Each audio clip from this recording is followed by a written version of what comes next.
नमस्कार दोस्तों, स्वागत है आपका हमारे YouTube चैनल ग्लिफुल स्टडी में।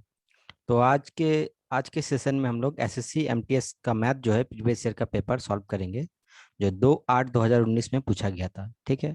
आप लोगों को भी पता है कि एमटीएस का तो अभी फॉर्म भरा जा चुका है और 2-3 मंथ के बाद आपका एमटीएस का एग्जाम होने वाला है। तो देखिए, अगर लॉकडाउन नहीं लगता है, फिर से अगर लॉकडाउन की संभावना नहीं होती है, तो आपका 2 से 3 मंथ में तो एग्जाम हो जाना चाहिए एमटीएस का। तो चलिए, उसके लिए हम लोग पहले से प्रिपरेशन लेना शुरू कर देते हैं। तो देखिए दोस्तों, हम लोग प्रीवियस ईयर का पेपर करने का रीजन ये है हम लोगों का कि हम लोग इसलिए कर रहे हैं ताकि हम लोग को ये तो पता चल जाए कि एमटीएस के पेपर में मतलब मैथ्स का क्या स्टैंडर्ड है। हम लोग तो मैथ्स का करने वाले हैं ना, तो मैथ का क्या स्टैंडर्ड है, मैंने किस तरह का मैथ्स पूछा गया, क्या वो थोड़े कैलकुलेटिव है कि कैसे है, नहीं है, वो सारे हम लोग देखने वाले हैं। तो और थोड़ा सॉल्व भी सीख लेंगे, जान लेंगे अच्छे से। और मैं पूरी तरह से कोशिश करूंगा आपको कि अच्छे से अच्छे तरीके से सॉल्व करूँ, एकदम बेसिक से आपको बताऊं। बेसिक मतलब कहने का मतलब कि और कितने आसानी से आप उसको एग्जाम में करेंगे। तो चलिए हम लोग पहला क्वेश्चन देख लेते हैं कि क्या है पहला क्वेश्चन। देखिए, मैं तो पूरा का पूरा कोशिश करूंगा आप लोगों को एकदम बेसिक से एकदम अच्छे से बताने की। ठीक है, कितना आसान से कितना जल्दी आप कर सकते हैं, पूरा कोशिश करता हूँ। चलिए देखिए, क्या दिया गया है, u प्लस भी क्या है, 80 है। ठीक है। u इस टू भी मैंने u अनुपात भी कितना है, 5:3 है। तो u माइनस भी का मान क्या होगा। तो चलिए, ये पूछा गया तो काफी आसानी ही है। इसमें क्या है, u अनुपात भी कितना दिया है, 5:3। और क्या हुआ, इसका सम क्या हुआ, 5 और 3 का सम क्या हुआ, ये 8 हुआ। ये 8 कितने के बराबर, देखिए u प्लस भी कितना है, 80 दिया हुआ है, मैंने ये कितने के बराबर हुआ, 80 के बराबर। तो 1 के बराबर कितना हुआ, 10। 10 हुआ, 8×10 नहीं। तो आपका क्या हो गया, यू क्या हो गया, 10×5 यानी 50, और 10×3 यानी 30। मतलब यू जो हुआ 50 हुआ, और भी जो हुआ क्या हुआ, 30 हुआ। तो यू माइनस भी पूछा था, यू 50 अभी 30, यू माइनस 30 कितना आ गया, 20। 20 आपका सही उत्तर हो जाएगा। तो ये 1 नंबर आपका सही उत्तर हो जाएगा। ये काफी आसान क्वेश्चन था। चलिए नेक्स्ट क्वेश्चन देखते हैं। देखिए नेक्स्ट क्वेश्चन क्या कहा गया है, बोला गया है a बराबर 3/4 तथा 9/100 का 16 का महत्तम समावर्त, मतलब एचसीएफ निकालने के लिए कहा गया। और बी में क्या कहा गया कि 16/5 प्लस 4/15 का लघुत्तम समावर्त, मैंने एलसीएम निकालने के लिए कहा गया। और फिर जो ए और बी दोनों का क्या करने बोला गया है, सम बोला गया है। तो कोई दिक्कत नहीं है। तो दोस्तों, आप लोगों को अच्छे से पता होगा, जो फ्रैक्शन वाला, जो फ्रैक्शन का जो हम लोग एचसीएफ या एलसीएम निकालते हैं, उसका नियम आपको पता ही होगा। मतलब जैसे ये क्या दिया गया, ए बराबर 3/4 तथा कितना दिया है, 9/16। अगर आपको इसका क्या निकालना है, एच सी एफ मैंने मौसप, तो हम लोग क्या करते हैं, जब भिन्नों का जब मौसप निकालते हैं तो अंशों का, ये जो ऊपर वाले हैं उसको अंश कहते हैं, इनका क्या करते हैं हम लोग, मौसा निकालते हैं। और जो हर में है उसका लौसो निकालते हैं। ठीक है। जब मौसा निकालने के लिए कहा जाए तो अंशों का मौसा निकाल दीजिए और हरों का लौसो निकाल दीजिए। ठीक है। तो जैसे इसमें क्या है, इसमें ऊपर वाला यानी अंश, अंश का क्या है, मौसा निकालेंगे, क्योंकि एचसीएफ निकालने के लिए कहा गया ए में। देखिए ए में, तो देखिए 3 और 9 का एचसीएफ क्या हो जाएगा, 3 ही होगा। ठीक है। और एलसीएम क्या हो जाएगा, 4 और 16 का एलसीएम क्या होगा, 16। तो ए बराबर कितना आया, 3/16। चलिए बी में क्या दिया गया है, 16/5 और तथा कितना, 4/25। इसका क्या निकालने के लिए कहा गया, एलसीएम निकालने के लिए कहा गया है। तो एलसीएम एलसीएम के का रूल क्या होता है, जो ऊपर वाला है यानी अंश, अंश का एलसीएम निकाल देते हैं और हर में एचसीएफ निकाल देते हैं। एचसीएफ में क्या था कि अंश का एचसीएफ और नीचे का एलसीएम, इसमें ठीक उसका उल्टा, जो एलसीएम है तो ऊपर वाला एलसीएम और नीचे वाला एचसीएफ। ठीक है। तो ऊपर जो है एलसीएम कितना निकलेगा, 16, और 4 का एलसीएम कितना निकलेगा, 16 ही निकलेगा। ठीक है। और एचसीएफ 5 और 25 का एचसीएफ कितना निकलेगा, 5 ही निकलेगा। तो ए प्लस बी आप लोग फाइनली क्या देखिए, क्या मिला आपको, ए मिला कितना, ए प्लस बी निकाल रहे हैं ना डायरेक्ट, ए प्लस बी। तो देखिए ए क्या मिला था आपका, 3/16 है, देखिए यहाँ पे निकाल के रखे हम लोग। ठीक है। और बी क्या मिला आपको, 16/15, सॉरी 16/5, 16/5 है। तो देखिए क्या हो गया, इसका एलसीएम क्या गया, 16×5 = 80, 16×5 5×3 = 15, अब प्लस 5 से 16, 16 256। तो जोड़िए तो कितना होगा, तो 56 5 61 10 71, यानी 271/80। ए प्लस बी क्या है, 271/80। आपका कौन सा ऑप्शन में है, देखिए तो ऑप्शन सी में है। देखिए 3 नंबर ऑप्शन आपका 271/80 सही उत्तर हो गया। तो ये वाला आपको देख लेना चाहिए, ये क्वेश्चन काफी अच्छा क्वेश्चन ही है। ऐसे भी भिन्नों का जो लॉसा और मौसा है, ये निकालना आप लोग जान लीजिए। ठीक है। चलिए नेक्स्ट क्वेश्चन देखते हैं। देखिए तीसरा क्वेश्चन क्या दिया गया है, किसी वस्तु को 25% लाभ तथा साढ़े 37% हानि पर बेचने के लिए विक्रय मूल्य का अंतर 1250 है। ठीक है, जब इसे 12.5% के लाभ पर बेचा जाता है तो इसका विक्रय मूल्य क्या होगा। ठीक है, जब 25% लाभ पर बेच रहे हैं और एक 37.5% हानि पर बेच रहे हैं तो विक्रय मूल्य का अंतर कितना हो गया, 1250 हो गया। अगर 12.5% लाभ पर बेचेंगे तो विक्रय मूल्य क्या होगा। चलिए देखिए दोस्तों, इसको हम लोग अगर रेशियो मेथड से निकाले तो काफी आसान होगा। अगर आपको बेसिक मेथड से भी सीखना तो भी मैं बता सकता हूँ, ऐसा कोई बात नहीं। तो चलिए देखते हैं कैसे करेंगे। देखिए 25% का लाभ, 25% का अगर फ्रैक्शनल वैल्यू देखे, 25% का फ्रैक्शनल वैल्यू क्या होगा, 1/4 होगा। बात समझ में आ रहा। 25% का फ्रैक्शनल वैल्यू मतलब 1/4। कैसे निकालते हैं, 25% के बाई 100 होता है ना, तो 25 से कम 25, 25 चौका 100, 1/4 निकला ना, वही मैं बोल रहा हूँ फ्रैक्शनल वैल्यू। उसी तरह 37.5% का अगर आप निकालने जाइएगा 37.5 का, तो कितना होगा, 3/8 होगा। 3/8 होगा, कैसे देख लीजिए, 37.5, 37.5/100, ये पॉइंट हटेगा तो और एक जीरो आएगा। चलिए 25 से कम 25, 25 से कम 25 यानी 7 5 बार 25 25 125 यानी 40 बार में 5 या 15, 5 बटे 40, देखिए 3/8 आया, 3/8।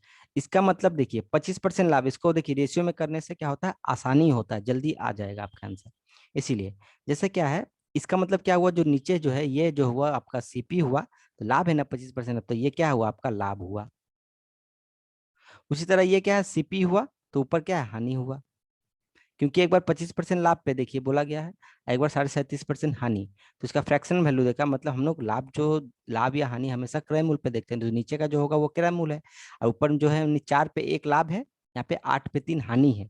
ठीक है, अब एक बात आप ध्यान दीजिए, जो सीपी तो है उसको तो बराबर होना चाहिए, यहाँ पे 4 है सीपी, यहाँ पे क्या है 8 है, तो सबसे पहले आपको सीपी बराबर करना पड़ेगा। तो अगर आप यहाँ पे 2 से गुना कर देते हैं तो ये बराबर हो जाएगा सीपी, यानी 4 दूना 8 यहाँ भी हो गया, ऊपर 2 नीचे 8 हो गया, यहाँ पे 3 यहाँ 8, देखिए सीपी है, तो सीपी बराबर हो गया। चलिए कोई बात नहीं। अब एक बात बताइए, मतलब ये मेरा सीपी है और ये 2 मेरा जो है क्या है, लाभ है, तो मतलब सेलिंग प्राइस क्या हुआ, 8 + 2 10, सेलिंग प्राइस मेरा क्या हुआ 10, और इसमें सेलिंग प्राइस क्या हुआ, सीपी 8 है, उसमें 3 रुपए का हानि हुआ, तो मैं बेचा कितना में, मैंने 5 में बेचा है। ठीक है, इसमें कितना में बेचा है, 10 में बेचा है, क्योंकि 8 मेरा सीपी है, उसमें 2 में लाभ किया, तो 8 2 10, 10 में बेचा है।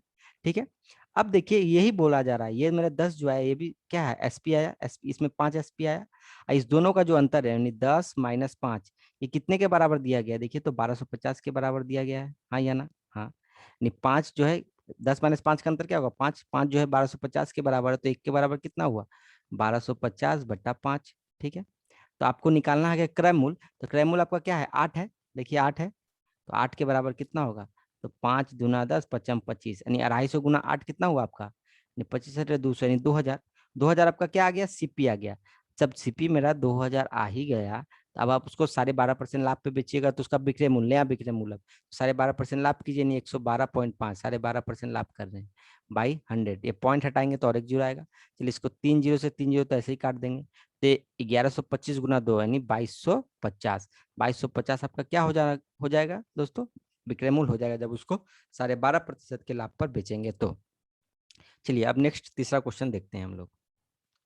देखो दोस्तों, क्वेश्चन नंबर 4 क्या कह रहा है, 49 62 37 55 तथा एक्स का औसत 53 है, तो एक्स का मान कितना है। चलिए बहुत आसान सा क्वेश्चन है। आप लोगों को एवरेज यानी औसत का तो फॉर्मूला पता ही होगा, एवरेज सिंपल सा तो फॉर्मूला ही है औसत का, क्या होता है, क्या होता है, सम ऑफ ऑब्जर्वेशन, मतलब हुआ ऑब्जर्वेशन डिवाइडेड बाई होता है नंबर ऑफ ऑब्जर्वेशन, मतलब प्रेक्षणों का योग बटा प्रेक्षणों की संख्या होता है। चलिए देखिए मेरे पास क्या है, अगर मैं कुल संख्याओं का योग अगर निकालूं, नहीं एवरेज तो मेरे पास 53 दिया हुआ है, equals to sum of observation मैंने 49 plus 62 plus 37 plus 55 plus x बट्टे कितने संख्या है, 5 संख्या है। तो देखिए, तो सम ऑफ ऑब्जर्वेशन कैसे निकलेगा, 53 से 5 का गुना करते हैं तो कितना होगा, 5 × 15, अब 5 × 25 25 1 26 265 बराबर। अब इन सबको जोड़िए, यहाँ से जोड़ के इसको इधर ला के घटा दीजिए तो एक्स का मान निकल जाएगा। चलिए जोड़ते हैं, 9 2 11, 11 और 7 18, 18 5 23 का 3, हाथ में लगा 2, 4 6 4 10, 10 3 13, 13 और 5 18, 18 2 20 प्लस एक्स। अगर आपको एक्स निकालना है तो 265 में से माइनस कर दीजिए 203, यानी आपका आना क्या चाहिए 62। 62 आपका क्या होना चाहिए, एक्स का मान होना चाहिए। तो 62 आपका ऑप्शन डी में है, वो आपका सही उत्तर हो गया। चलिए नेक्स्ट क्वेश्चन अब देखते हैं हम लोग, क्या है नेक्स्ट क्वेश्चन। देखिए नेक्स्ट क्वेश्चन है पाई चार्ट पे है। देखिए क्या दिया गया, नीचे दिया गया वृत्त आरेख 6 अलग अलग कंपनियों द्वारा किसी कार्यालय के प्रदत्त लैपटॉपों की संख्या को लैपटॉप की कुल संख्या के प्रतिशत के रूप में दर्शाता, मैंने लैपटॉप का कुल जो संख्या है, टोटल संख्या, उसको परसेंट के रूप में दिखा रहा है। ठीक है, वृत्त आरेख में प्रदर्शित केंद्रीय कोण किसी चयनित पैमाने के लिए अनुसार नहीं है। ठीक है, चलिए कोई बात नहीं। कंपनी C6 द्वारा प्रदत्त लैपटॉपों का संगत केंद्रीय कोण दशमलव के एक स्थान तक कितने डिग्री का है। एक स्थान तक दशमलव आपको बताना है कितने डिग्री का है। कौन सा, C6 का। C6 कौन सा हुआ, ये हुआ आपका C6। तो देखिए आप लोगों को पता है जो ये पूरा का पूरा एक सर्कल है, ये पूरा का पूरा जो सर्कल है ये कितना डिग्री का होता है, 360 डिग्री। लेकिन यहाँ पे किस हिसाब से दिया है, परसेंट के हिसाब से, मैंने 100% के हिसाब से, तो ये 100% के इक्विवेलेंट हो गया, बराबर हो गया कि नहीं। आपको कितना परसेंट का डिग्री निकालना है, 11% का, तो इंटू 11% के बराबर कितना डिग्री होगा, मैंने 360 डिग्री जो 100% का है, तो 11% में कितना डिग्री होगा ये निकाल दें। तो 10 से 10 काट दीजिए, यानी 36 इंटू 11/10। अच्छा डायरेक्ट इसको डिवाइड ही कर देते हैं ना, 10 से 36 को, तो कितना 3.6, यानी 3.6 गुने 11, तो 11 छक 66, 11 33, 33 और 6 39, यानी 39.6 डिग्री आपका होगा एक दशमलव के एक बिंदु तक। चलिए देखिए ऑप्शन 3 में है 39.6 डिग्री, है ना। चलिए नेक्स्ट क्वेश्चन की तरफ मूव करते हैं। देखिए नेक्स्ट क्वेश्चन क्या कह रहा है, कह रहा है किसी वस्तु का अंकित मूल्य 2500 है, ठीक है, उसे क्रमशः 12% तथा 10% की दो क्रमिक छूटों पर बेचा जाता है। विक्रय मूल्य कितना है। चलिए कोई बात नहीं, आसान सा क्वेश्चन है, हम लोग इसको आसानी से कर लेंगे। चलिए देखिए, अच्छा एक बात बताइए दोस्तों, आप लोगों को एकल छूट का तो पता ही होगा। जब हम लोग 2 क्रमिक छूट या 3 क्रमिक छूट देते हैं तो एकल छूट निकालते हैं ना हम लोग। तो एकल छूट का एक फॉर्मूला होता है ना, जब निकालते हैं तो एक्स क्या होता है, x plus y minus x y by 100, ये फॉर्मूला होता है ना जब एकल छूट निकालते हैं हम लोग, आप लोगों को पता होगा। तो जैसे एक एकल छूट आपको निकालना है, इसके बाद मैं आपको इसको मेथड से भी बता दूंगा, ठीक है। जैसे क्या है, 12% प्लस 10% माइनस 12 × 10/100, ये एकल छूट निकलता है। ठीक है, मतलब 2 छूट के बाद एकदम लगातार एकल छूट होता है ना, वो निकलता ही है। ठीक है, क्रमिक छूट जब दिया जाता है, मैंने एक के बाद एक छूट दे रहे हैं तो एकल छूट निकाल रहे हैं। तो ये 0 से ये 0 कटा है, नहीं यहाँ पे कितना है, 12 10 22 माइनस 1.2, 10 से ये कटेगा तो 1.2 आएगा ना। तो घटा तो कितना, 22 में से 1.2 गया तो कितना बचा, 20.8 आया आपका। तो चलिए कोई बात नहीं, मतलब क्या हुआ कि मैंने 100 में इतना जो है एक एकल छूट दिया है, तो मतलब मैंने बेचा कितना में होगा, जाहिर सी बात है मैंने बेचा कितना में होगा, 79.2, इतना परसेंट पे मैंने बेचा होगा। ये तो एकल छूट है ना, तो मैंने इतना में बेचा होगा। ठीक है, छूट देने के बाद इतना में बिका होगा, तो यानी 2500 का अंकित मूल्य है। तो वही तो पूछ रहा है, छूट पर बेचा जाता है तो विक्रय मूल्य कितना है, इतना परसेंट छूट दे दिया, मैंने बेचा मैंने इतना परसेंट पे, तो 2500 का इतना परसेंट निकाल दीजिए, 79.2% बाई परसेंट बाई 100, ये पॉइंट हटेगा तो और एक जीरो आ जाएगा। 2 जीरो से 2 जीरो यहाँ काट सकते हैं, 5 से इसको 2 बार में, 5 से इसको 5 बार में, 2 से इसको काटेंगे तो 2 3 अच्छा, 2 9 18, 2 छक्के 12, अब उसको गुना कीजिए, 5 36, 5 9 45, 3 48, 5 से 15 4 19, 1980 आपका ऑप्शन नंबर डी में है। अगर इसको हम लोग मेथड से करते हैं तो भी काफी आसान है, लेकिन ये जल्दी आ जाएगा दोस्तों। तो इसी तरह से मैं बोलूंगा आपको एग्जाम में करिए, एकल छूट निकाल दीजिए, फिर आपको बोले जो भी निकालने आप निकाल दीजिए। ठीक है, देखिए यहाँ पे पूछा गया था ना कि विक्रय मूल्य क्या होगा 2 छूट देने के बाद, इसलिए मैंने एकल छूट का यूज किया, ये जल्दी आंसर दे दिया। चलिए अगर इसको मेथड से करते तो आप कैसे करते, चलिए वो भी दिखा लेते हैं। मान लेते हैं कि आपका, मान लीजिए 2500 है, तो पहले उसको 12% दिया, फिर उसको 10% दिया, तो आप क्या करते हैं, डायरेक्ट ऐसे भी एक निकाल सकते थे 2500। ठीक है, 12% छूट दिया मतलब कितना बेचा होगा, 88, 88/100, फिर उसको छूट दिया 10%, मैंने कितना, 90/100, ऐसे भी डायरेक्ट कर सकते थे आप इसको एकदम। ठीक है, 1 0 1 0 1 0 1 0, 2 0 कट गया, इधर से 1 0 इधर से 1 0 काट गया, 5 से 2 बार में, 5 से 5 बार में, 2 से 44 बार में, यानी 44 इंटू 5 इंटू 9, 5 गुने 44 गुने 9, गुना कीजिए इसको, 5 चौक 20, 5 चौक 20, 2 22, 220 गुने 9, 9 दूनी 18, 9 दूनी 18, 19, 1980। देखिए ये तो और जल्दी आ गया ये भी। तो दोनों तरीका आप अपना सकते हैं, ऐसे भी कर सकते हैं। चलिए अब नेक्स्ट क्वेश्चन की तरफ मूव करते हैं। देखिए महेश का वेतन सुमित के वेतन से 12,000 अधिक है। महेश का वेतन सुमित के वेतन से 12,000 अधिक है। यदि महेश और सुमित के वेतन का अनुपात, चलिए दे दिया गया है, तो सुमित का अनुपात, बहुत आसान क्वेश्चन, पेन भी उठाने की जरूरत नहीं, आप देखा जाए तो। चलिए लेकिन आप लोगों को मैं बता देता हूँ। देखिए महेश, ये ऐसे ही बन सकता है मुजबानी दोस्तों, आप चाहें तो कर सकते हैं, प्रैक्टिस करते रहिएगा, हो जाएगा। देखिए इनका अंतर क्या है, महेश 7 है और सुमित कितना है, 3 है, सॉरी 4 है। सुमित कितना है, 4 है, 4।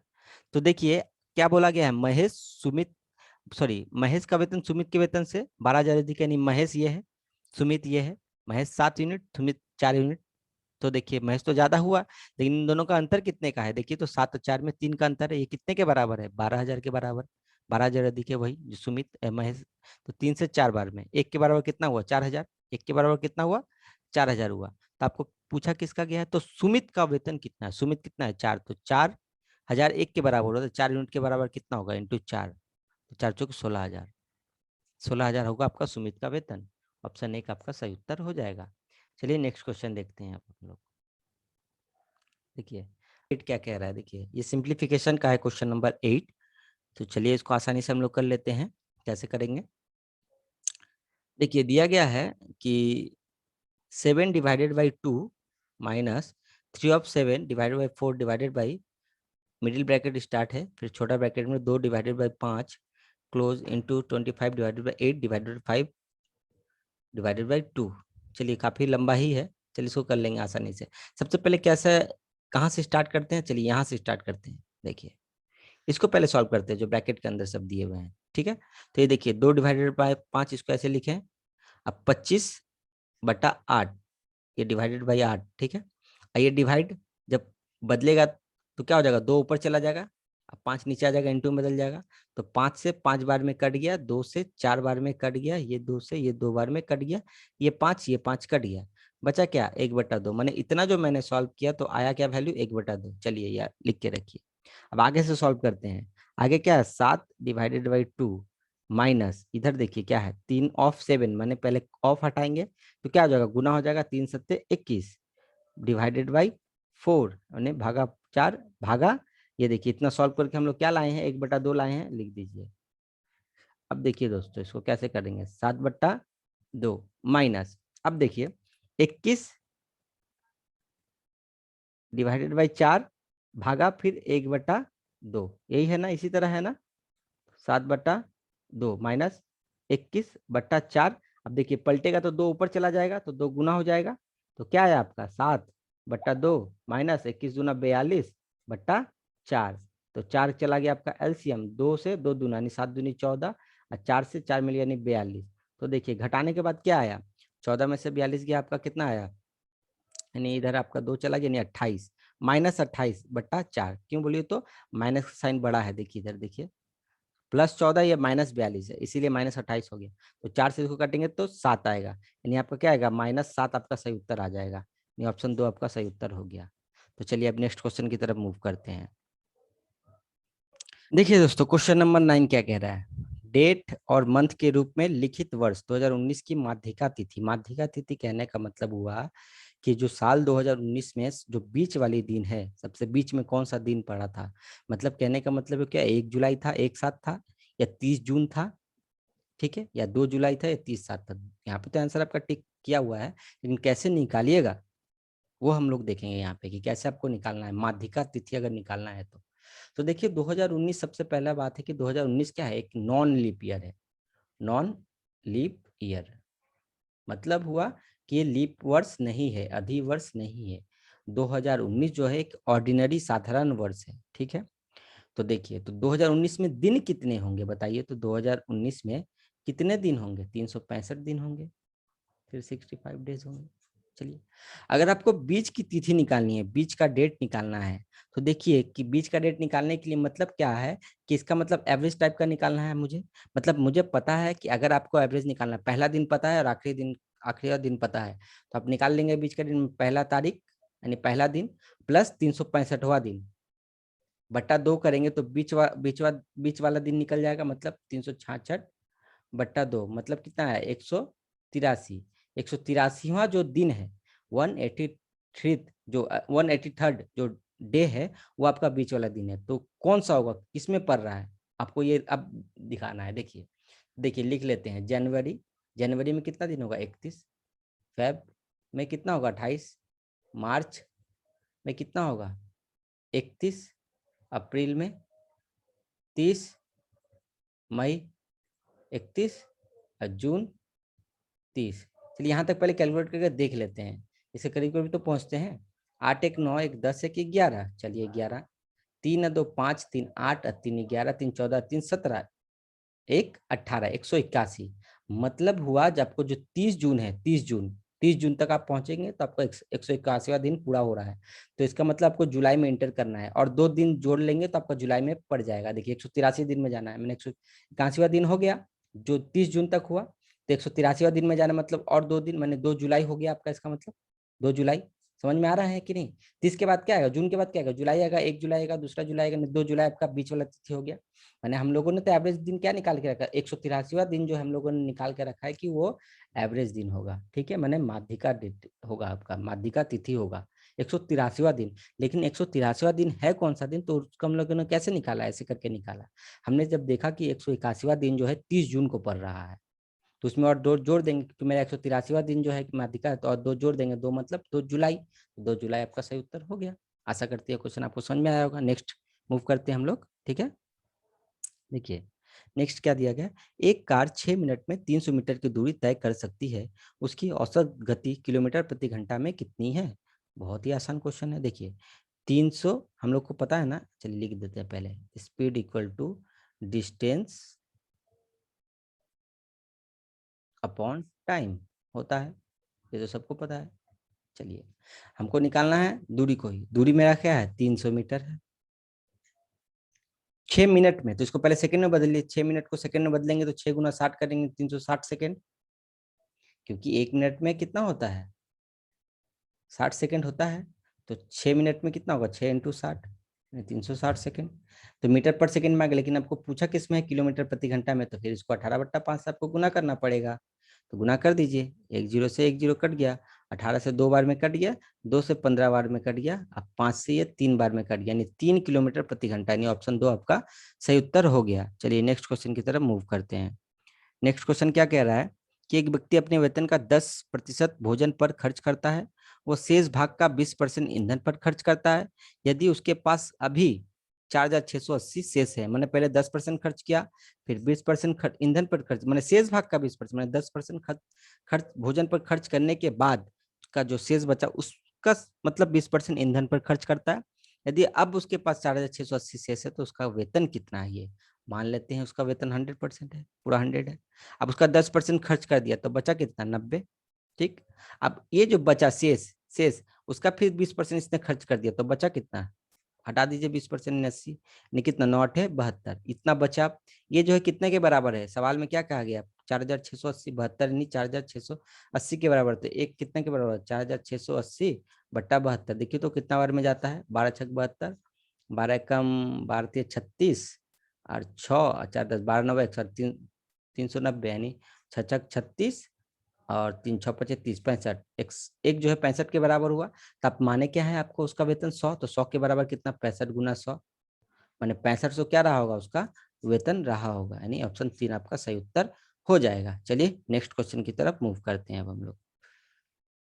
देखिए शांत जल में एक नाव की गति 8 किलोमीटर प्रति घंटा और धारा की गति 2 किलोमीटर प्रति घंटा। तो धारा के प्रतिकूल जाते हैं तो हम लोग क्या करते हैं, माइनस करते हैं ना चाल को। 2 घंटे में नाव की दूरी कितनी, माने कितना दूरी तय करेगी। देखिए जब वो धारा के प्रतिकूल जाती है तो हम लोग एक्स क्या मानते हैं नाव, और वाई क्या मानते हैं धारा। तो एक्स माइनस वाई, धारा के प्रतिकूल जा रही है तो चाल क्या होगा घटेगा, एक्स माइनस वाई। जो डिस्टेंस है बाई टाइम, ये होता है फॉर्मूला, होता है कि नहीं। तो देखिए शांत जल में नाव का गति कितना है एक्स, मैंने एक्स हम लोग नाव का गति है, वाई मेरा क्या है धारा का गति है। तो एक्स क्या है 8, वाई क्या है 2, डिस्टेंस कितना दूरी जाएगी यही तो निकालना है। टाइम किस टाइम में 2 घंटे में, देखिए बोल दिया गया है तो 2 घंटे में। तो देखिए 8 में से 2 गया क्या बचा 6 = D/2, तो D = 6 दूना 12। तो कितना डिस्टेंस जाएगी, 12 किलोमीटर जाएगी। ऑप्शन डी आपका सही उत्तर हो जाएगा। चलिए नेक्स्ट क्वेश्चन की तरफ मूव करते हैं। किसी समचतुर्भुज की परिमाप 20 सेंटीमीटर है, ठीक है। इसका एक विकर्ण की लंबाई 6 सेंटीमीटर, ठीक है। दूसरे विकर्ण की लंबाई कितनी है? चलिए बहुत आसान क्वेश्चन है, कैसे निकालेंगे देखिए। सबसे पहला बात कि आप समचतुर्भुज को हम लोग कहते हैं रोम्बस। उसके कुछ प्रॉपर्टी है जिसको आप जान लीजिए, तभी आप इसको बता पाइएगा, ठीक है। और आगे भी अगर समचतुर्भुज का कोई भी सवाल आएगा तो आप बना पाइएगा। चलिए इसका प्रॉपर्टी पहले जान लेते हैं। मान लीजिए कि समचतुर्भुज बना दिया मैंने,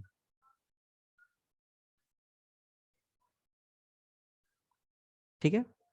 ठीक है, हम लोग सबसे पहला बात क्या कहते हैं, समचतुर्भुज का जो होता है सारा साइड क्या होता है, बराबर होता है या नहीं। ये सारा जो साइड है क्या होता है, बराबर होता है, वर्ग की तरह इसका सारा साइड बराबर होता है। जैसे वर्ग में भी चारों साइड क्या होते हैं, बराबर होते हैं। और जो इसके जो डायगोनल यानी विकर्ण जो होते हैं, एक दूसरे को कितना पे कट करते हैं, 90 पे कट करते हैं। इसके जो विकर्ण जो होते हैं एक दूसरे को 90 पे क्या करते हैं, कट करते हैं। मतलब ये जो है 90, ये 90, ये 90, और ये भी क्या है, 90 होगा, ठीक है। और एक बात इसका दोस्तों याद रखिएगा कि इसके बीकन एक दूसरे को 90 पे तो कट करते हैं और बराबर कट करते हैं। माने ये जो है इसके बराबर होगा, और ये जो है इसके बराबर होगा। इसका लेंथ इसके बराबर, इसका लेंथ इसके बराबर। ये भी ध्यान रखिएगा, माने उसके बीकन एक दूसरे को 90 पे काटते तो हैं और बराबर ही काटते हैं। अब देखिए और एक बात देखिए, किसी समचतुर्भुज का परिमाप 20 सेंटीमीटर आपको बोल दिया गया। परिमाप 20 सेंटीमीटर, परिमाप माने चारों साइडों का जो जोड़ है वो 20 सेंटीमीटर है। तो एक साइड कितने करके हुआ, 5, क्योंकि मैंने क्या कहा समचतुर्भुज का चारों साइड क्या होता है, बराबर होता है, तो 5। और क्या इसका विकर्ण की लंबाई, एक विकर्ण कोई भी एक विकर्ण का लंबाई 6 सेंटीमीटर है। मान लेते हैं यही एक विकर्ण है, एसी एसी विकर्ण है जिसकी लंबाई 6 सेंटीमीटर है। तो मैंने अभी क्या कहा कि जब वो जो उसके विकर्ण है एक दूसरे को बराबर काटते हैं, मतलब ये भी 3 होगा, ये भी 3 होगा या नहीं होगा। आप और एक बात देखिए, यहाँ पे आपने 3 निकाल लिया, ये आपका 5 है, और एक दूसरे को 90 पे कट करे तो पाइथागोरस लगा दें तो ये 4 आ जाएगा। ये जो है 4 आ जाएगा, 4 आ जाएगा या नहीं। हाँ, तो पता चल गया आपको। तो एक विकर्ण 6, दूसरा विकर्ण आपको निकालने के लिए कहा है, दूसरे विकर्ण तो ये 4, तो ये भी 4। तो टोटल कितना हुआ, यानी डीबी कितना हुआ, 8 हुआ ना।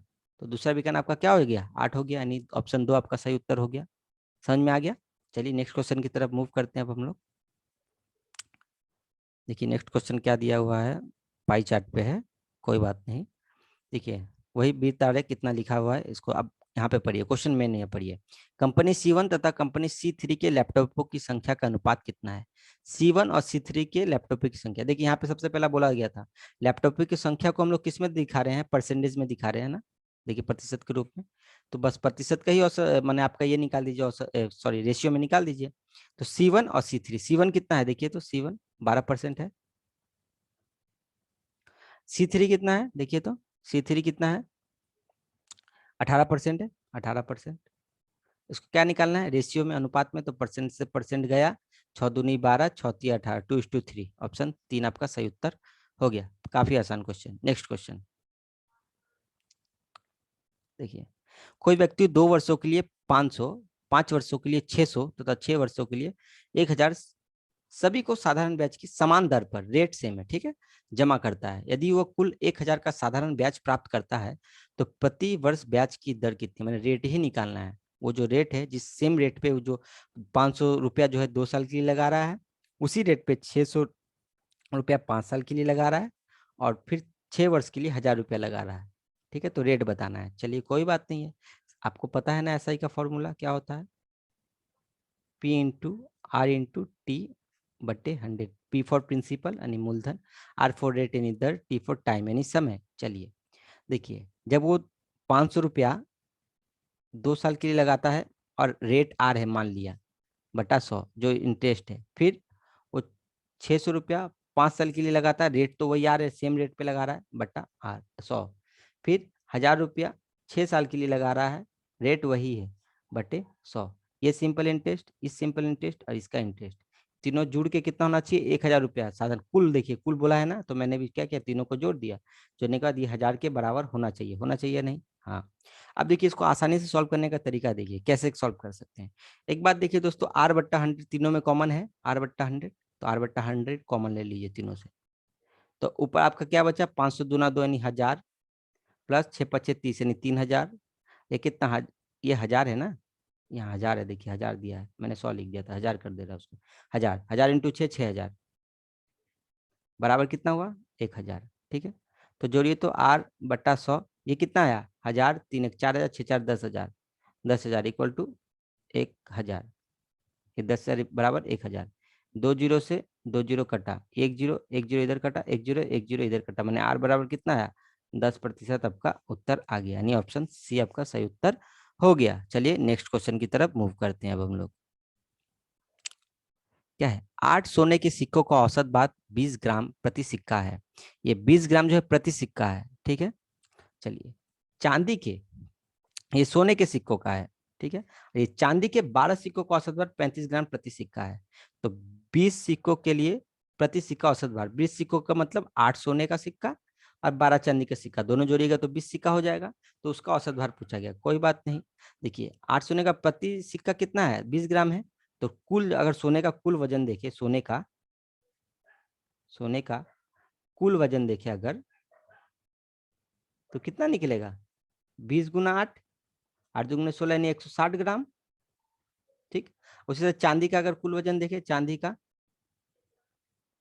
चांदी कितना है पर सिक्का 35 ग्राम, और कितने सिक्के हैं 12, 12 इंटू 35 कितना होगा 12 25 60, 32 36 6 42, 420 ग्राम। और दोनों को जोड़िए तो कुल बोला है ना, दोनों को जोड़िए 0 6 2 8 4 1 5, 580। दोनों का कुल वजन मिला के कितना हुआ 580। तो टोटल कितने सिक्के हुए, इसके कितने सिक्के थे 20 सिक्के सोने के, और चांदी के 12, ठीक। सॉरी सोने के तो 8 थे ना, सोने के 8 और चांदी के 12, 12 8 20, ये 0 से 1 0 कटा, यानी 29 बार में कट गया, यानी 29 क्या हो गया इसका कुल सिक्कों का क्या हो गया औसत वजन हो गया। चलिए अब नेक्स्ट क्वेश्चन की तरफ मूव करते हैं। देखिए नेक्स्ट, देखिए दोस्तों क्वेश्चन नंबर 17 क्या कह रहा है, किसी वस्तु को 15% लाभ पर 1725 में बेचा जाता है, यदि इसे 15% की हानि पर बेचा जाता तो विक्रय मूल्य कितना होगा। देखिए जब 1725 में बेच रहे हैं तो 15% लाभ हो रहा है, माने 1725 जो कितने के बराबर हो रहा 115 के बराबर हुआ, हाँ या ना, हाँ। तो आपको क्या है 15% की हानि पे बेचना है, तो पहले क्या करें 100 के बराबर कितना होगा क्रय मूल्य निकाल लिए 100 के बराबर। अब उसको 15% नुकसान पे बेचना है, तो क्या होगा यानी, तो हम क्या करेंगे नुकसान निकाल दिए, 15% हटा दिए, बचा 85, 85 बटा 100, ठीक है। तो विक्रय मूल्य तो निकालना, जब 15% हानि पे बेच रहे हैं तो मैंने 85 में बेच रहे हैं। देखिए 100 से 100 ऐसे ही कट गया। अब चलिए इसको 5 से काटेंगे तो 5 दूना 10, 5 से 15, 17 पचे 85। अगर 23 से काटे हैं तो ये कटेगा, हाँ देख लेते हैं यहाँ से, 23 से 1725, 1725, 23 से 6 बार में काटें, 6 18, 6 दूनी 12 13, नहीं इसको 7 बार में काटते हैं, देखिए तो 7 तिया 21, 7 दूनी 14, 2 16, हाँ 161 बार में, यानी 2 से 1 गया, 7 से 6 गया 115, 23 पचे 115 होता है, कट गया, यानी क्या है आपका 75 बार में कट गया। 23 से ये कितना बार में कटा 75 टाइम्स कट गया, यानी 75 गुने 17 आप करिए तो कितना हुआ 17 पचे 85, 17 सत्ते 119, 19 और 8 कितना हुआ 127, यानी 1275 रुपया होना चाहिए आपका उसका क्या विक्रय मूल्य, यानी ऑप्शन एक आपका सही उत्तर हो जाएगा। चलिए अब नेक्स्ट क्वेश्चन की तरफ मूव करते हैं। नेक्स्ट क्वेश्चन क्या है आपका, एक वर्ग की भुजा 6 सेंटीमीटर है, वर्ग के अंदर बनने वाले सबसे बड़े वृत्त का क्षेत्रफल, काफी आसान क्वेश्चन। देखिए जैसे एक वर्ग है, तो ये मैंने सपोज किया, मैंने वर्ग बना लिया, ठीक है। अब इसके अंदर सबसे बड़ा वृत्त बनाएंगे कब, जब इसके चारों साइडों को टच कर रहा होगा। तो फिगर में मत जाइएगा दोस्तों, फिगर थोड़ा गंदा बन रहा है क्योंकि ये डिजिटल पे है ना, टैप है तो थोड़ा प्रॉब्लम हो रहा है इसीलिए। देखिए सबसे बड़ी बात क्या है, यहाँ मेन कॉन्सेप्ट को समझना है। एक वर्ग का भुजा 6 सेंटीमीटर, 6 सेंटीमीटर है, चारों साइड तो बराबर होगा 6 centimetre, centimetre, centimetre and centimetre. अब देखिए इसके अंदर बनने वाले वृत्त का क्षेत्रफल, वृत्त का क्षेत्रफल क्या होता है, जो वृत्त का क्षेत्रफल क्या होता है पाई आर स्क्वायर, आर क्या है अर्धव्यास है, रेडियस है। तो इस वृत्त का तो पहले अर्धव्यास जानेंगे तभी तो उसका क्षेत्रफल निकाल पाएंगे, तो अर्धव्यास कैसे, तो देखिए जो वृत्त का क्षेत्रफल होगा, जो आपका वर्ग है ना, वर्ग वर्ग की भुजा का लेंथ ही के बराबर होगा, माने क्षेत्रफल नहीं, वर्ग की भुजा के लेंथ के बराबर उसका क्या होगा डायमीटर, जिसको कहते हैं व्यास। ये जो है यानी इसका कहने का मतलब है जो वृत्त का जो व्यास होगा ना आपका 6 सेंटीमीटर होगा। देखिए ये जो है, देखिए यही जो है, यही लेंथ जो होगा वही इसके बराबर होगा, यही है इसमें मेन कॉन्सेप्ट, ठीक है। तो इसका जब अर्धव्यास निकालेंगे तो क्या हो जाएगा, यानी व्यास 2r आपका 6, तो r कितना निकलेगा 3, बस निकल गया मेरा, हो गया। पाई आर स्क्वायर निकाल दीजिए, पाई का मान 22/7, r कितना है 3 गुना 3, नहीं 22 66, 66 थौती 18 198/7 आपका सही उत्तर हो जाएगा। ठीक है, तो ये क्वेश्चन समझ में आया। चलिए नेक्स्ट क्वेश्चन की तरफ मूव करते हैं। इसको और एक बार अच्छे से समझ लीजिए दोस्तों। देखिए ये जो वर्ग है, इस वर्ग में सबसे बड़ा वृत्त बना रहे हैं। ठीक है, देखिए तो ये जो हुआ, जो सीधा ये जो हुआ, ये क्या हुआ, इसका डायमीटर हुआ ना, व्यास हुआ ना। तो इसको जब आधा करेंगे तो अर्धव्यास निकलेगा ना, क्योंकि ये इसका जो ये लेंथ है डायमीटर का, वही तो वर्ग के भुजा के बराबर ही तो है। देखिए ना, बराबर होगा, 100% होगा। ठीक है, तो ये क्या होगा, उससे अर्धव्यास निकल गया, अर्धव्यास निकल गया तो हम वृत्त का क्षेत्रफल बता दिए। चलिए नेक्स्ट क्वेश्चन की तरफ मूव करते हैं। देखिए क्या कह रहा है, ये अकेला किसी कार्य को 30 दिन में कर सकता है, बी अकेला उसी कार्य को 40 दिन में कर सकता है। यदि ए से शुरुआत करके वे एकांतर दिनों मैंने अल्टरनेट डेज में काम करते हैं तो कार्य कितने दिनों में समाप्त, वो भी दशमलव के 2 स्थानों तक पूरा हो जाएगा। सोचिए कैसा कैसा क्वेश्चन पूछ रहा है सर से, थोड़ा कैलकुलेटिव टाइप का। देखिए इस तरह के ये दशमलव में 2 दिनों मैंने 0.2 स्थान तक मैंने 2 स्थानों तक आपको पूछा गया, बताइए इसको भी बताना। चलिए बता देते हैं हम लोग, आसानी से बता देंगे। ए अकेला कितना दिन में करता है 30 दिन में, बी अकेला कितना दिन में करता है 40 दिन में करता है।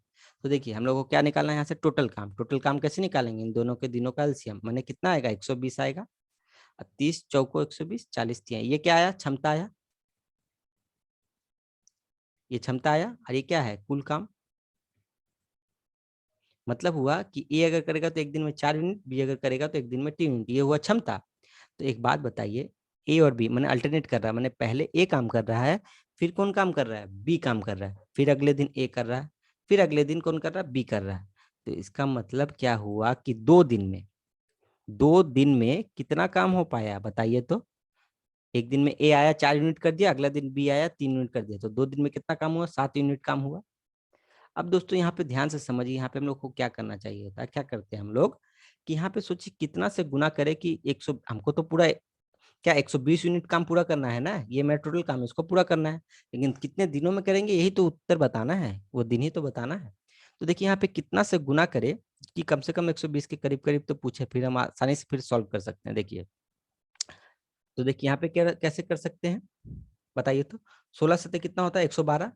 तो देखिए अगर 16 से गुना करते हैं, क्योंकि फिर 17 से 16 सतह 112, 18 सतह कितना हो जाएगा 126 हो जाएगा, ठीक उससे ज्यादा हो जाएगा, तो हम 16 से गुना करते हैं। तो यहाँ पे अगर 16 से गुना करेंगे तो यहाँ भी 16 से गुना करना पड़ेगा। बात समझ में आ रहा है, तो 16 दूना 32, यानी 32 दिन में हम कितना यूनिट काम कर देंगे, 16 सतह 112। अभी भी 8 यूनिट काम करना बाकी है। देखिए 120 यूनिट में से 112 यूनिट मैंने 32 दिन में कर दिया।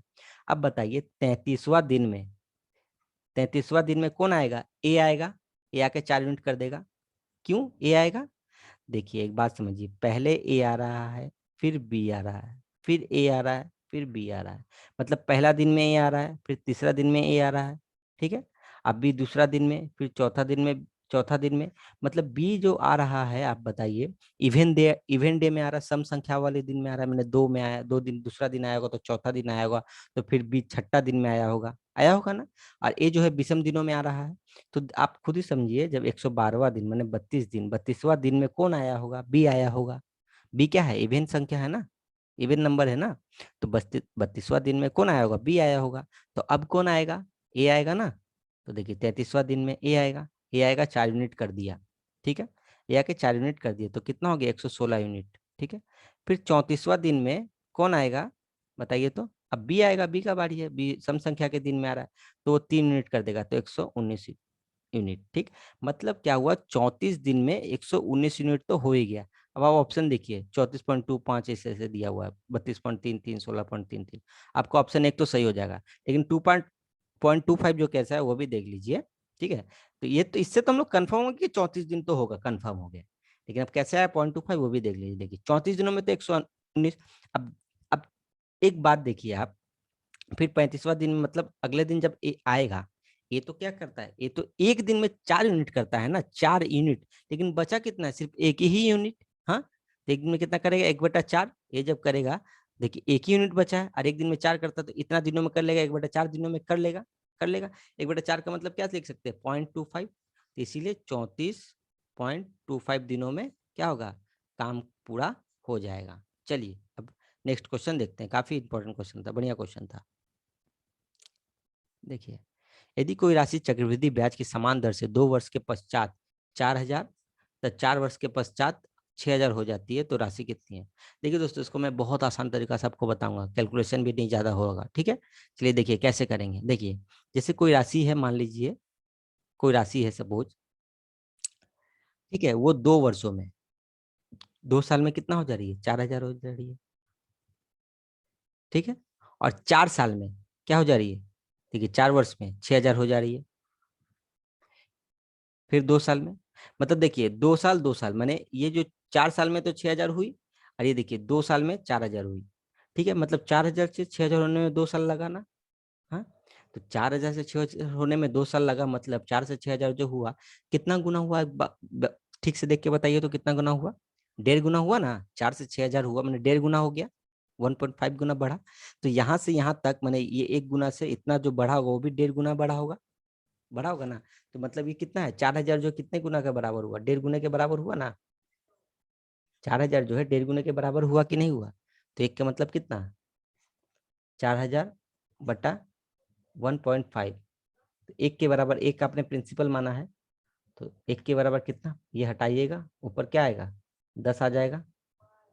चलिए इसी में बैठा दे, 1 से 10 का गुना होगा तो 10 ही ना होगा। चलिए 5 दिया 15, अब 5 दूना 10, अब देखिए 4 दूना 8,000, 8,000 बट्टा 3, तो 3 से 8,000 को डिवाइड कीजिए तो 3 दूना 6, 2 जीरो, 3 छक 18, 2 जीरो, 3 छक 18, 2 जीरो, इस तरह का क्रम चलते रहेगा, 0.666 ऐसे चलते रहेगा, यानी ऑप्शन 2 आपका सही उत्तर हो जाएगा। समझ में आया होगा, आशा करते हैं ये वाला क्वेश्चन, ठीक है। चलिए नेक्स्ट क्वेश्चन अब हम लोग देखते हैं। देखिए नेक्स्ट भी है सिंप्लीफिकेशन का, कोई बात नहीं। तो इसको हम लोग कैसे करेंगे, देखिए 3/4 of 1/3 divided by 1/2 plus 2 minus 2/5 into 3/2 plus 2/3। चलिए कोई बात नहीं, करते हैं। 3/4 ऑफ, इसको सॉल्व करेंगे, अगर खाली सिर्फ इसको देखिए, इसको सॉल्व करेंगे तो कितना आएगा, 1/3 डिवाइडेड बाई 1/2, नहीं 2 ऊपर चला जाएगा, नहीं कितना आएगा, 2/3 आएगा, आएगा या नहीं। चलिए कोई बात नहीं, प्लस अब इसको अगर सॉल्व करेंगे सिर्फ इतना को, 5 दूना 10 माइनस 2 मैंने 8/5 गुना 3/2 प्लस 2/3, ठीक है। देखिए 3 से 3 तो कट गया, 2 से 2 बार में कट गया, मैंने इधर बचा 1/2 प्लस 2 से 4 बार में इसको काट ही देते हैं, 2 चौको 8 यानी 4, 4 इंटू 3, 4 इंटू 3 मतलब 12, ऊपर 4 इंटू 3 ये 12/5 प्लस 2/3, एलसीएम क्या गया बताइए तो, एलसीएम आपका गया 30, 30 गया ना, 2 से 15, 5 छक 6, 12, 12 12 छक 72, सॉरी 3 से 10, 10 दूना 20, सबको जोड़िए तो 72, 20, 92, 5 97, तो 107, 107 बट्टा में 30 आपका सही उत्तर होना चाहिए, है क्या। हाँ, ऑप्शन नंबर 1 में है, देखिए ये आपका सही उत्तर हो गया। चलिए नेक्स्ट क्वेश्चन देखते हैं अब। सिंप्लीफिकेशन है दोस्तों, इसको इसको तो आप लोग भी आसानी से कर सकते हैं, कोई बात नहीं है। देखिए, अच्छा ये भी पाई चार्ट पे, कार्यालय में यदि लैपटॉपों की कुल संख्या 3,800 है, ठीक है, तो कंपनी C2 तथा C5 के लैपटॉपों की संख्या में अंतर कितने का है, कुल लैपटॉप कितने हैं 3,800। तो देखिए एक बात बताइए, पूरा कितना है, 100% है, मैंने 100 इज इक्वल टू 3,800, तो एक का मतलब कितना, 38। हाँ, तो आपको C2 और C5 के लैपटॉपों का अंतर, तो C2 और C5, देखिए C2 कहाँ है, ये है C2 कितना है 22%, और C5 कितना है देखिए तो 13%। 22% और 13% का अंतर कितने का हुआ देखिए तो, 7 2 9, 9 का अंतर, तो इंटू 9 कर दीजिए, 9 8 72, 9 3 27, 27 और 7 34, 342, यानी आपको कितना होगा, कितना का अंतर होगा, 342 का अंतर होगा। चलिए नेक्स्ट क्वेश्चन देखिए दोस्तों, अगर समझ में आए तो भी बताइए, ना समझ में आए तो भी कमेंट करके तो जरूर बताइए। आप हम लोगों की खूबी ना बताएं, कोशिश करके हमारी खामियां जरूर बताएं कि क्या कमी है, क्या इम्प्रूव हम लोगों को करना है। आपको सॉल्व अगर समझ में अच्छा आ रहा है, अगर अच्छा समझा पा रहा हो तो जरूर से जरूर कमेंट करके बताएं, ठीक है। देखिए किसी घनाभ, क्योंकि देखिए एग्जाम सामने है, इसीलिए कोशिश कर रहा हूँ थोड़ा जल्दी जल्दी, और आपको और भी बहुत सारे पेपर उनको सॉल्व करके अपलोड कर सकूँ, इसीलिए, ठीक है, तो जल्दी जल्दी कर रहा हूँ। चलिए, घनाभ की लंबाई, चौड़ाई और ऊंचाई क्रमशः 15 सेंटीमीटर, 12 सेंटीमीटर, 11 सेंटीमीटर है। लंबाई को 6.2/3% घटा दिया जाता है, चौड़ाई को 8.1/3% बढ़ा दिया जाता है, जबकि ऊंचाई को अपरिवर्तित रखा जाता है, ऊंचाई में कोई परिवर्तन नहीं किया जाता है। तो घनाभ के लंबाई और चौड़ाई को आधार मतलब चौड़ाई से बने आयत को आधार मानते हुए चार पार्श्व फलकों के कुल क्षेत्रफल में कितना परिवर्तन होगा। ठीक है, कोई बात नहीं, हम लोग निकाल देते हैं। देखिए जैसे ये मैंने बनाया घनाभ, देखिए घनाभ पहले फिगर देख के समझ लीजिए।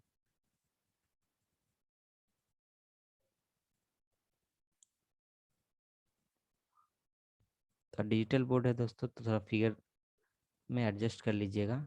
ठीक है, फिगर तो उतना अच्छा बना नहीं पा रहा हूँ। देखिए अब देखिए चार फलक कहने का मतलब, देखिए सामने एक फलक दिख रहा है तो पीछे भी एक फलक दिख रहा है, इधर एक फलक दिख रहा है तो इधर भी एक फलक दिख रहा है, यही चार फलकों का क्षेत्रफल। तो पहले जब लेंथ मतलब लेंथ ब्रेथ हाइट, पहले जब लेंथ 15 था, 12 था और 11 था, अब क्या किया गया है, लेंथ में क्या किया गया, 6.2/3% बढ़ा दिया गया है, बढ़ा दिया गया। यानी कहने का मतलब यह हुआ, इसको हम अगर फ्रैक्शन में लिखेंगे तो क्या लिखेंगे बताइए तो दोस्तों, निक्षेत्रीय 18 2 20 25 यानी 1/15, 15 यानी पहले अगर 15 था तो घटा दिया, एक उसमें घटा दिया मैंने, कितना हो गया, 14 हो गया।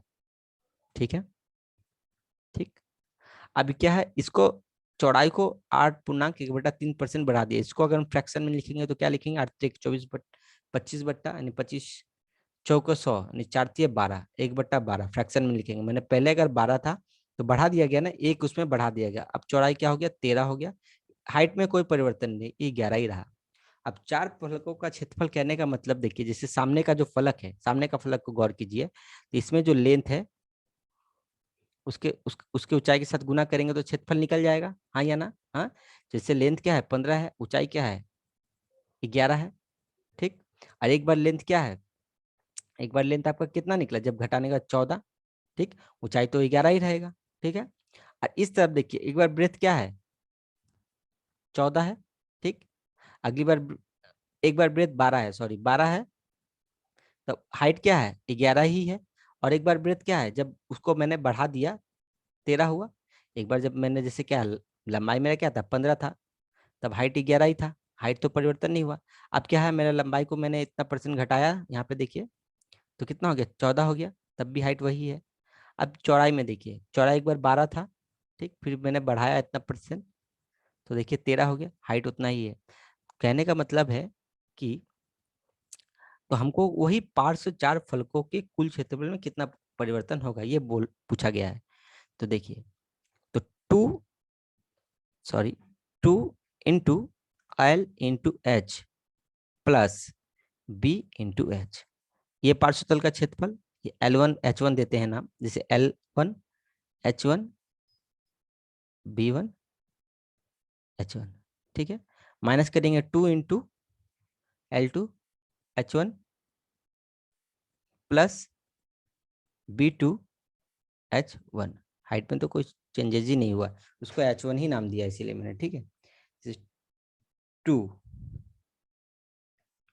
देखिए जब लेंथ 15 था, हाइट 11 ही था, प्लस ब्रेथ, ब्रेथ मेरा कितना था, 12, हाइट 11 ही था, तो ये जो पार्श्वतल क्षेत्रफल निकला माइनस 2 × अब लेंथ कितना हो गया, 14, हाइट तो 11 ही है, ब्रेथ कितना हो गया, 13, हाइट तो 11 ही है। तीन दोनों का अंतर देखिए, दो कॉमन ले लेते हैं पहले। ठीक है, दो कॉमन लिया तो अब इसको गुना कीजिए तो दोस्तों, 15 × 15, 15 से 165 प्लस 12 × 12, 132 माइनस 14 × 14, 14 × 14 15, 154। तो ये माइनस है तो प्लस है तो माइनस में बदल जाएगा, 13 × 13 143। अब इसको देखिए, इसको सॉल्व कीजिए, कितना आया, 165 प्लस 132 कितना हो गया आपका, यानी आपका हो गया 5 2 7 16 13 29, 292 माइनस 154 माइनस 143, 154 माइनस 143 माइनस जुड़ेगा 4 3 7, और ये हो गया 15 14 29, 297। ये देखिए दोस्तों, ये तो कट जा रहा है, कट के जीरो हो जा रहा है, मतलब कोई परिवर्तन ही नहीं हुआ है। देखिए दोस्तों, कोई परिवर्तन नहीं हुआ है, यानी ऑप्शन 3। अगर ज्यादा कम आता तो हमको समझ में आता कि हाँ घटा है या बढ़ा है, ज्यादा या कम आता तो हम लोग कह सकते थे घटा है या बढ़ा है। देखिए ये कट रहा है तो 0 हो जा रहा है, तो इसका मतलब कोई परिवर्तन ही नहीं हुआ है। बात समझ में आया आपको? चलिए नेक्स्ट क्वेश्चन की तरफ मूव करते हैं। चलिए लास्ट क्वेश्चन है, x plus y plus z कितना दिया हुआ है? 400 दिया हुआ है। x is to y is to z 1:1:2 है, तो जेड का मान कितना है? चलिए बहुत आसान क्वेश्चन है, अनुपात ही दे दिया गया। देखिए x अनुपात वाई अनुपात जेड कितना है? 1:1:2। ये 1:1:2 कितना के बराबर है? 400 के बराबर है। इसका सम कितना हुआ? 2 1 3 1 4, ये 4 कितने के बराबर है? 400 के। तो 1 के बराबर कितना होगा? 100 होगा। चलिए, तो आपको पूछा किसका गया? जेड का मान। जेड कितना है? 2। तो 100 इंटू 2 कितना हो गया? 200। कितना आसान क्वेश्चन है। क्वेश्चन यानी सॉरी, आपका ऑप्शन नंबर 4 आपका सही उत्तर हो जाएगा। तो दोस्तों बताइएगा जरूर कि ये सेशन आपको कैसा लगा, आपको क्या आप कुछ सीख पाए या नहीं सीख पाए। और जरूर से जरूर हम लोग की खामियां, जो खामी है हम लोग में, वो जरूर बताइए। हम लोग उसको पूरा का पूरा इम्प्रूव करने का कोशिश करेंगे। चलिए, तो अब हम लोग नेक्स्ट वीडियो में मिलते हैं, ठीक है। नेक्स्ट मैं एमटीएस का नेक्स्ट पेपर लेके आता हूँ, उसमें मैथ्स को सॉल्व करवाता हूँ, ठीक है। आज के लिए इतना ही, धन्यवाद।